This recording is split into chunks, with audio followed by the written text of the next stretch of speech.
Nadia est paraplégique depuis 14 ans et derrière ses béquilles se cache un joli ventre arrondi. Enceinte de 7 mois, les questions se bousculent dans sa tête et peuvent devenir une véritable source d'angoisse lorsqu'on souffre d'un handicap. Si je suis dans mon appartement toute seule et que le bébé est malade, même s'il y a tout l'amour qu'on veut, mais se dire qu'il y a un risque, une insécurité, je pense que c'est quelque chose qui, moi, je m'en voudrais. Voilà.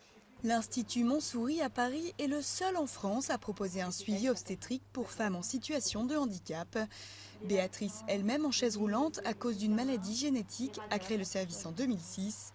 Et pour cette femme à l'énergie débordante, son handicap est presque devenu un atout.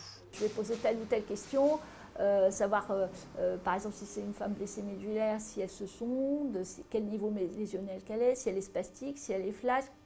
Bon, ça, un gynécologue ou une sage-femme qui n'a pas de formation ne va pas poser cette question.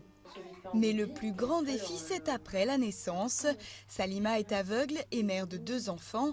Avec ce handicap, s'occuper d'eux est un apprentissage au quotidien.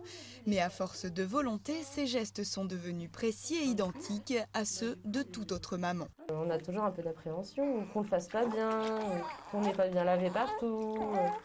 On a toujours peur de ne pas être une assez bonne mère en fait.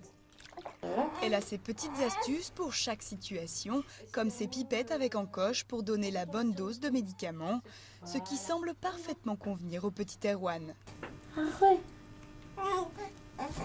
Avec sa fille Mélissa, il faut sans cesse faire preuve d'ingéniosité.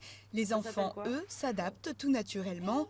Mélissa, par exemple, a instinctivement développé un double langage. Elle me donne les objets, elle fait avec moi en tout cas ce qu'elle ne fait pas avec son père ou sa mamie. Quoi ça? Quoi? Là, c'est... Ah, c'est toi qui as mis celle-là. Impossible de savoir combien sont ces mères en situation de handicap. La preuve, selon elle, qu'elles ne comptent guère aux yeux des pouvoirs publics. Ne leur reste que leur courage pour faire grandir leurs enfants et faire oublier leurs différences.